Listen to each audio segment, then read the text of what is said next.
I purposely come out here. Today is Thursday, August the 3rd, 2023. And I purposely come out. It's 2 o'clock in the afternoon. I wanted to show you this growth behind me.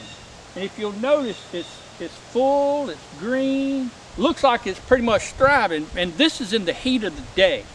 This is the temperature. It says today the high is 99 degrees and the field temp is in the sun 112 degrees, and in the shade it's 102 degrees.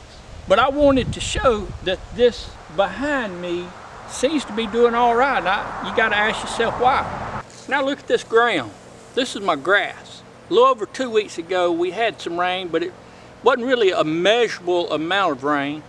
So this grass has gone without water for quite a while, and you can see the effect that it's having on it. It's just, I mean, it's just going nothing. If we don't get rain pretty soon, I'm afraid I'm just going to have a dirt pile here. We'll see. Lord knows what we need. But I'm showing you this. This grass, this cover has covered this soil, and yet this grass is still, it put up a good fight, but it's still going to give into it. And I'm going to show you the reason in just a second. Now you can see my plants are starting to wilt. And the reason they're starting to wilt is it's not that they're dying per se, but that's a defense mechanism in this heat.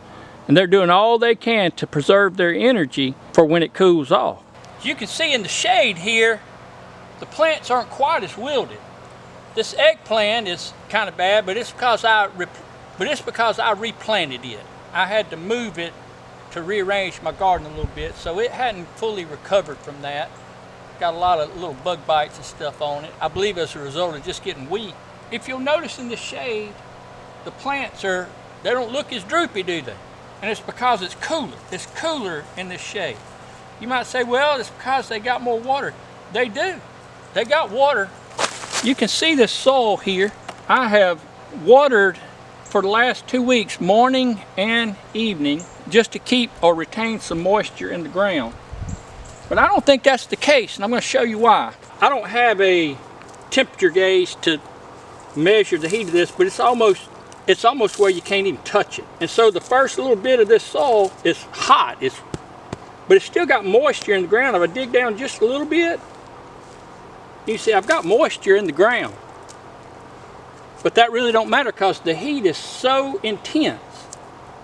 The heat is so intense right here that it's just baking these plants. The strong will survive until it cools off, and then they'll perk back up some.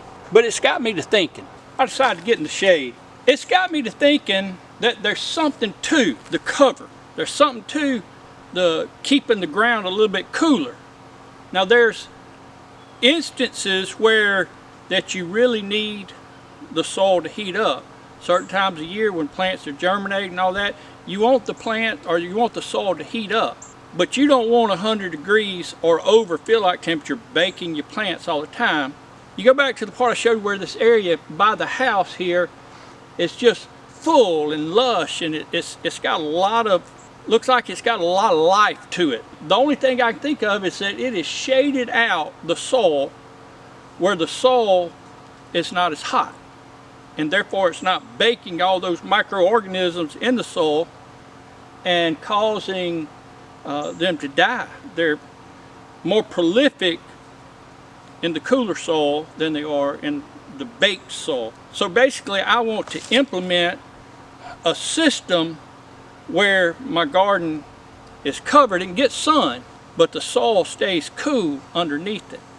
So that's what we're going to be trying to do as we progress through the year and as we try and get more mulch and things to go on it. If we can get the ground, the microorganisms in the ground happy, it's going to make the plants happy. And so we've got to work on how to do that. I don't think it's a matter of how many plants that you plant, how thick they are together. They'll never use up all the nutrition in the soil. As long as you got organic matter in the soil, they'll never use up all that. Look at these big old trees. I don't know how many years they've been here. Some of them 100 years or more. But look, they're flourishing. they're doing well. They're taking up the nutrients that the soil has to give. And so if these big old trees can do it, I think my plants ought to be able to do it, right? It just needs the right environment. It needs something to keep the soil just right so that it can provide an environment for all these little microorganisms. If we can get our soil to this place where the plants actually provide shade for the soil, then it'll provide shade for those microorganisms, and those microorganisms will feed the plant and break down all the nutrients that's in the soil and bring it to the plants, and therefore I believe that you'll have happier plants. We're going to try and see if this is the case as we go through and we build our beds and we plant our plants throughout the year and the year to come.